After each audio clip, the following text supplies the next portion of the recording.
শুরুতে 20 টাকা করে দিত। এখন আমার প্রতিদিন দৈনিক ইনকাম হচ্ছে 1000 থেকে 1500 টাকা।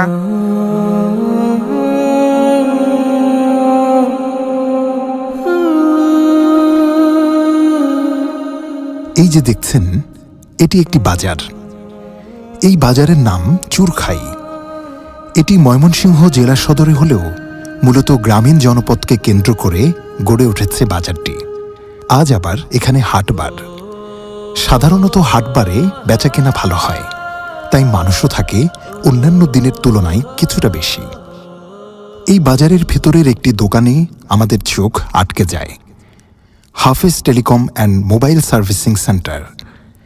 এই দোকানটি আসুন্নাহ ফাউন্ডেশনের উদ্যোক্তা প্রকল্পের আওতায় প্রতিষ্ঠিত দেখে আমরা সেখানে যাই, জানতে চাই তার পরিচয় এবং কিভাবে সে দোকানটি পেল।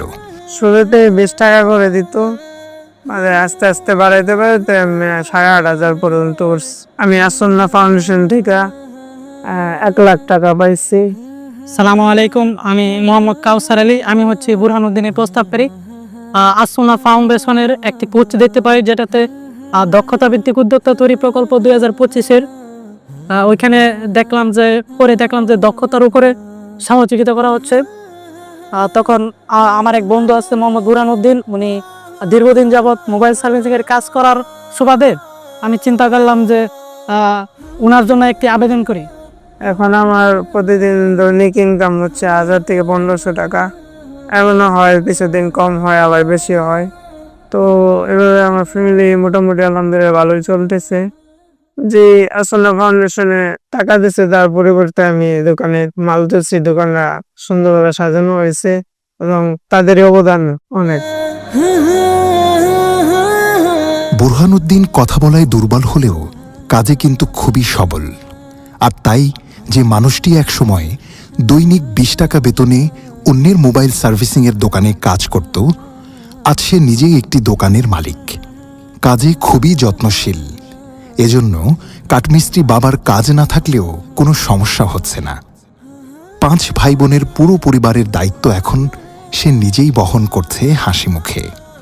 এভাবেই ময়মনসিংহের চুরখাই বাজারের বুরহানুদ্দিনের মোবাইল সার্ভিসিং, নেত্রকোনা জেলার কেন্দুয়ার খোকন মিয়ার হোটেল কিংবা শেরপুর জেলার ঝিনাইগাতির আলতাফ হোসেনের নিটসুজের মতো অসংখ্য ছোট ছোট উদ্যোগ এবং উদ্যোক্তা তৈরির মধ্য দিয়ে আসুন্নাহ ফাউন্ডেশন বাংলাদেশের প্রত্যন্ত অঞ্চলে জীবনের আলো ছড়িয়ে দিচ্ছে দিনের পর দিন, বছরের পর বছর।